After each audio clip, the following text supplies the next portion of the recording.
On June 25, 2009, the servers for Wikipedia and Twitter experienced an unprecedented event. Millions of users simultaneously searched for the same individual within minutes. The sheer volume of traffic overwhelmed the system, leading to a complete shutdown. That night, the sky was starless. Streets were packed with people holding candles, mourning the death of an era that belonged to one man.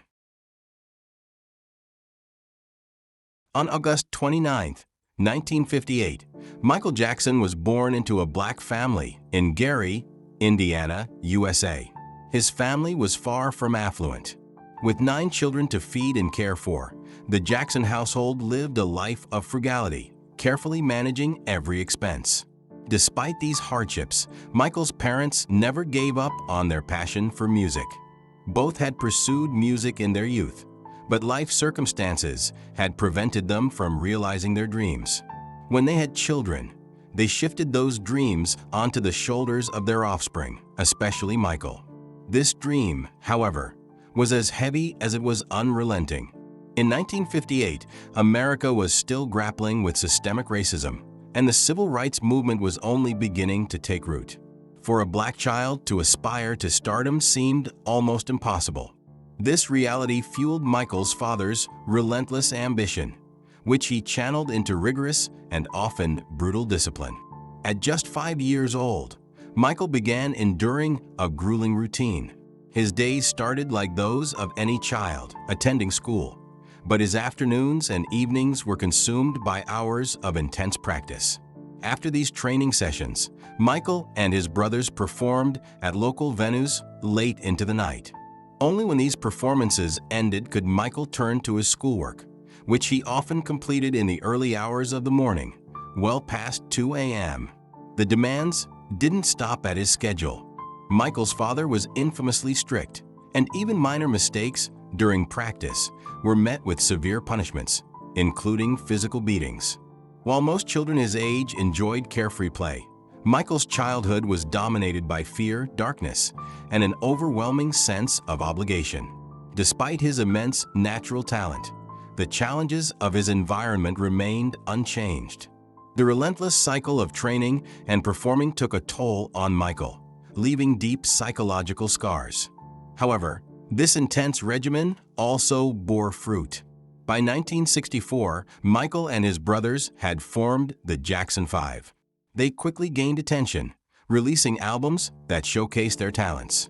Thanks to Michael's extraordinary musical and dance abilities, the Jackson 5 became one of the most popular black bands of the era. They signed contracts with major record labels, including Steeltown, Motown, and Columbia Records. These contracts not only provided opportunities for success, but also gave Michael a chance to systematically study the art of music production. Surrounded by different musical styles, he began to develop his unique vocal and performance techniques. By 1979, Michael's talent could no longer be confined to a group setting. He embarked on a solo career, marking the beginning of a new chapter. His debut solo album, Off the Wall, was a groundbreaking mix of rock, R&B, and soul. Fueled by Michael's captivating voice and artistic vision, the album became a massive commercial success, achieving record-breaking sales. However, despite its achievements, Off the Wall failed to earn Michael full recognition in the mainstream music industry. The reason was simple: Michael Jackson was black. During that era, racial prejudice was deeply entrenched in many aspects of society, including the music industry. For a black artist to achieve universal acclaim, they had to outshine every competitor, often at great personal cost. Michael Jackson, however, was determined. His unparalleled talent, drive, and resilience set him apart, and the timing of his solo breakthrough coincided with a transformative period in American society, the 1980s. The 1970s had been a decade of turmoil for the United States. Following the Vietnam War, the nation suffered 2 oil crises that caused widespread inflation, economic stagnation, and rising unemployment. These challenges began to ease in 1981, when Ronald Reagan assumed the presidency. Reagan's economic policies, though later criticized for increasing national debt and widening income inequality, effectively stimulated economic recovery at the time. As the economy improved, average incomes rose, and Americans found themselves with more disposable income to spend on leisure and entertainment. The 1980s also saw a boom in color television ownership, with more households than ever having access to the medium. This rise in television viewership spurred the creation of new networks, including one that would revolutionize the music industry, MTV. August 1st, 1981, MTV officially debuted on television, marking the launch of the world's first 24-hour music video channel. Its arrival heralded a revolutionary era where pop music became inseparable from visual storytelling. Music was no longer just about listening. It transformed into a multisensory experience. People began craving more intense, visceral stimulation, seeking thrills that combined sound with sight. At this pivotal moment, Michael Jackson saw an opportunity and took it. He released his second album, Thriller, which would go on to become a game-changer in the music industry. The album wasn't just successful, it was groundbreaking. In addition to its iconic title track, Thriller, it featured two other unforgettable hits, Beat It and Billie Jean, songs that remain classics to this day. What set Thriller apart wasn't just the music. With this album, Jackson dared to venture into the realm of rock music, a genre that at the time was seen as the exclusive domain of white artists. Yet, he made it his own, blending his smooth, soulful voice with a vibrant energy that captivated audiences worldwide. His artistry reached new heights, and the album showcased his ability to transcend boundaries. Thriller has since achieved a legendary status, holding its place as the best-selling album of all time. Part of its universal appeal lay in its accessible rhythms and straightforward lyrics, making the songs easy for anyone to sing along with or dance to. Whether you were a devoted fan of pop music or just casually enjoyed it, Jackson's songs had a way of pulling you in. But what truly set Thriller apart in 1980 wasn't just the music, it was the way the album was presented. Alongside the tracks came a series of music videos that redefined the medium. These weren't just promotional clips, they were vivid, cinematic experiences. Jackson's mesmerizing dance moves, combined with carefully crafted storylines, brought the songs to life in ways audiences had never seen before. In the early days of MTV, these music videos were a revelation. Short, visually stunning, and bursting with creativity, they captured the imagination of an entire generation. Viewers were drawn in by their desire for new, exciting experiences, and before long, countless young fans had fallen under Jackson's spell. This surge in popularity pushed Jackson to an unprecedented level of fame. Ironically, MTV, which had initially refused to air his videos because of his race, ultimately couldn't ignore his soaring popularity.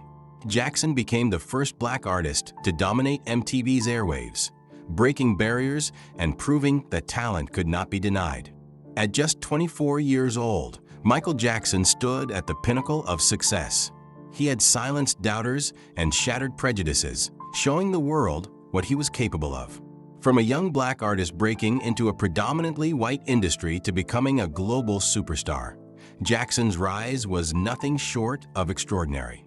He had reached a place few could even dream of, a place of admiration, envy, and unparalleled achievement. Michael Jackson's fame did not bring him much luck. In January 1984, during the filming of a Pepsi commercial, he suffered an accident when fireworks set his scalp on fire. The burns required plastic surgery to conceal the scars. At the same time, this unfortunate incident led to a new habit. Michael started using sedatives to ease the pain. The immense pressure he constantly faced only added to his struggles.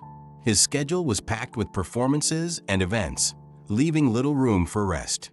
As a global superstar, Michael became obsessively focused on his physical appearance. After the release of Thriller, he adopted a strict vegetarian diet, despite his personal dislike for vegetables. Michael was willing to make sacrifices to maintain a dancer's physique. These sacrifices, however, became increasingly extreme as his fame grew. By the mid-1980s, Michael was barely eating. Even a simple dinner, like a plate of salad, would often go unfinished. Such poor nutrition was insufficient to support the high-energy demands of his performances and dancing. He frequently felt weak and dizzy on stage, but believed these hardships were the price a dancer had to pay. The public, however, paid little attention to Michael's diminishing frame. Instead, their focus shifted to a striking change: his skin color.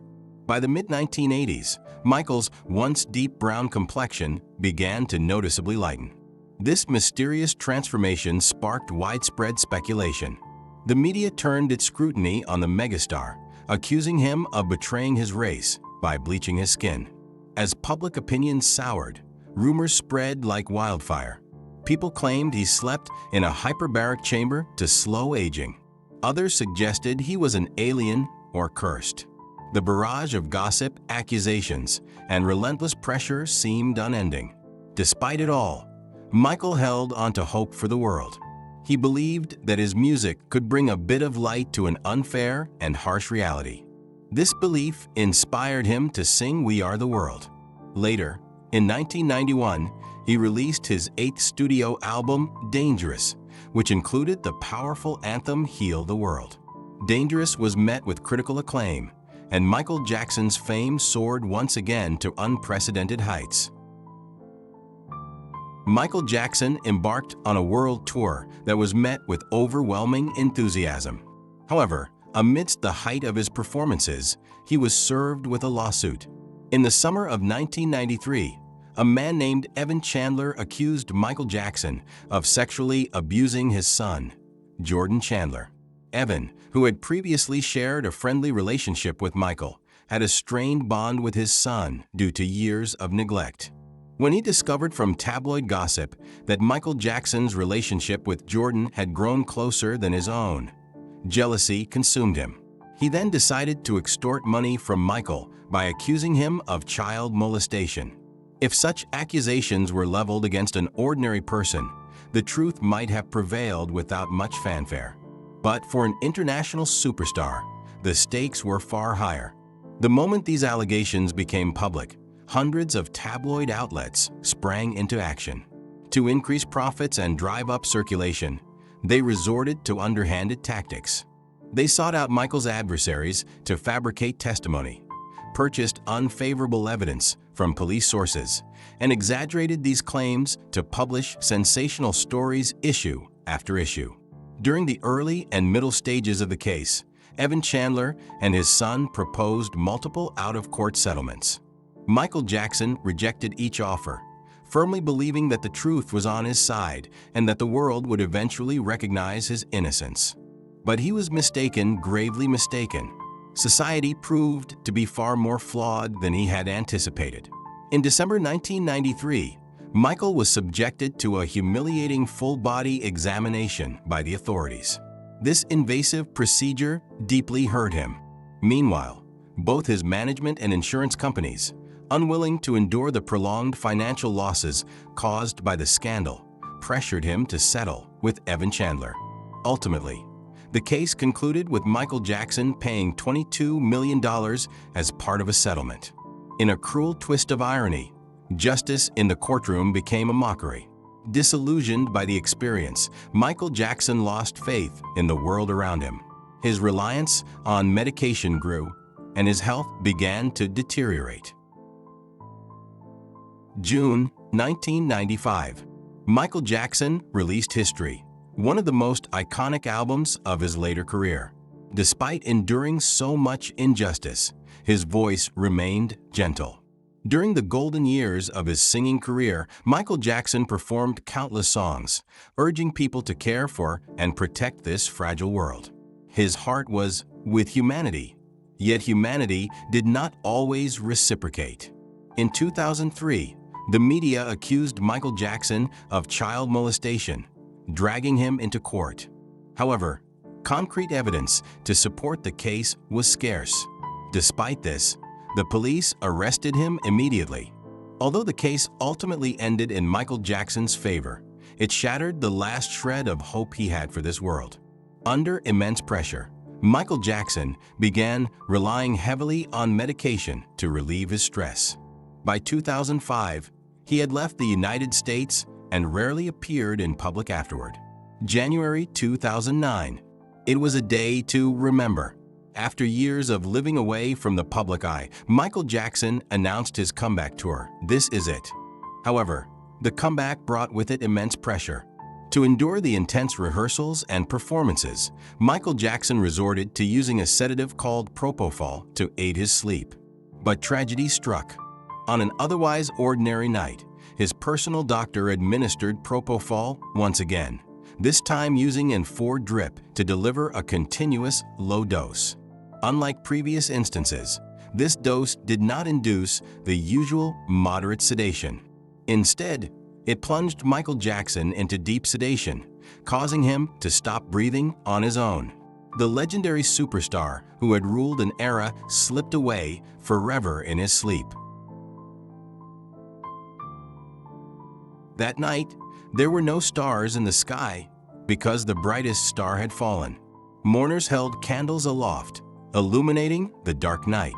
Each tiny light sparkled brightly, as if the glow of the stars had never faded.